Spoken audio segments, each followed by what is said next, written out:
Again, the key message is that one of the things about nano is that if you can see it, if you can visualize what's going on, it helps you an awful lot. And when I started in the nanotech group at Tyndall, we didn't have a lot of these pieces of equipment, or the ones we did have didn't work as well as we would like.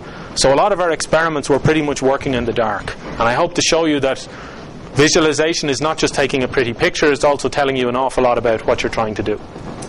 Okay, so length scales, you'll have seen this one yesterday. What I want to talk about are, we're going to be moving from the kind of millimeter, 10 micron scale all the way down to the 1 nanometer scale. And what we'll see is each type of microscope is good for some things and not good for other things. Okay?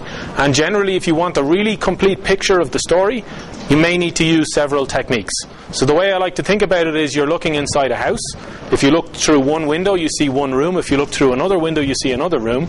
But really, to get a full picture of what's going on inside the house, you may need to look inside lots of different windows. And that's what we're going to be doing today. Okay, so a lot of the little structures here in the group I work in, it's mainly chemists, actually, is the majority of the group. So I was the token physicist for years, and chemists like to make things in solution or in vapor phase.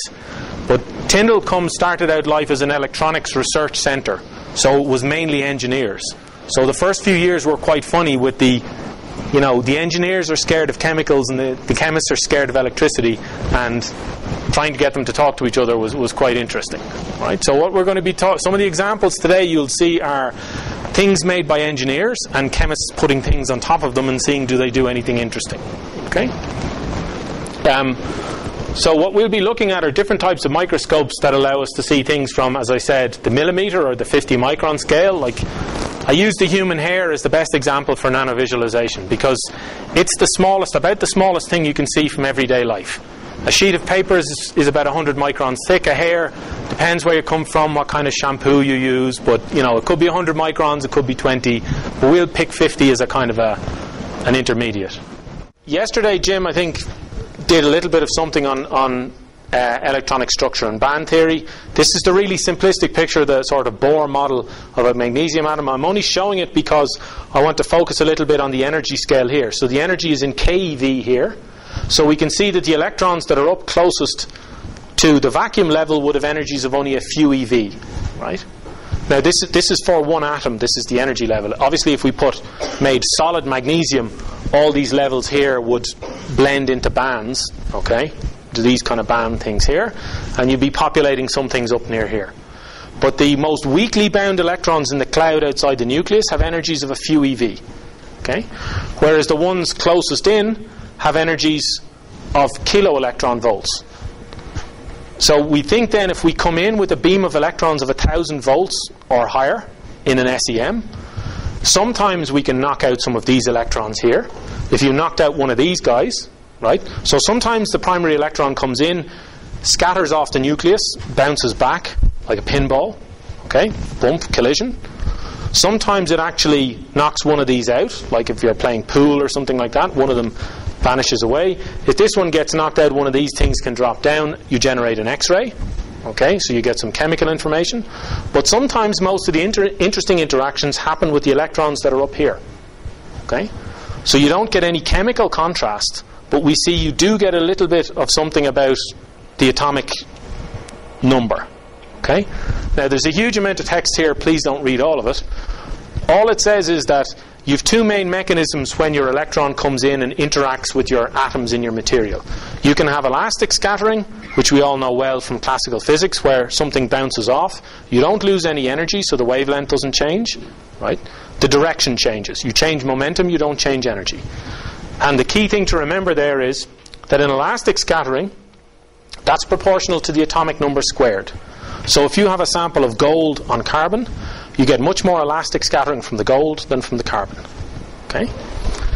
Inelastic scattering, well, somewhere here. Okay. Oh, so sorry. So the other thing to say is that because we can treat our electrons as waves as well as treating them as particles, if the spacing between the atoms is similar or much larger than the electron wavelength, then we can get diffraction effects. So the electrons behave like waves, and if they're in step with each other, we get positive interference. And if they're out of step with each other, so the peak of one wave corresponds with the trough of another, we get destructive interference. And so you can get something like a diffraction pattern. And this was one of the first demonstrations of quantum mechanics in 1927. Davidson and Germer, who were working in Bell Labs at the time, put a beam of electrons onto a nickel surface, and they saw a diffraction pattern. Okay, so this was one of the first proofs that electrons could behave like waves. Okay, and you can use that again to see something. So you can see diffraction patterns from electrons as well as from, say, X-rays. Okay, and this can be very useful in identifying materials. Okay, then the inelastic scattering.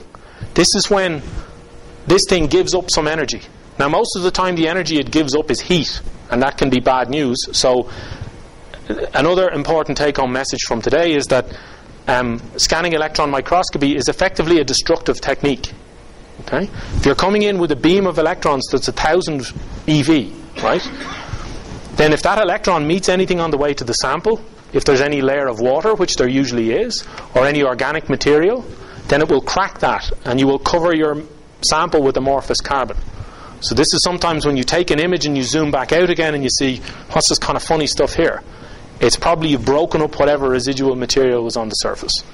Okay, and it's done that by just breaking up the molecules or generating heat. And the inelastic scattering, then, the cross-sectional is proportional to Z.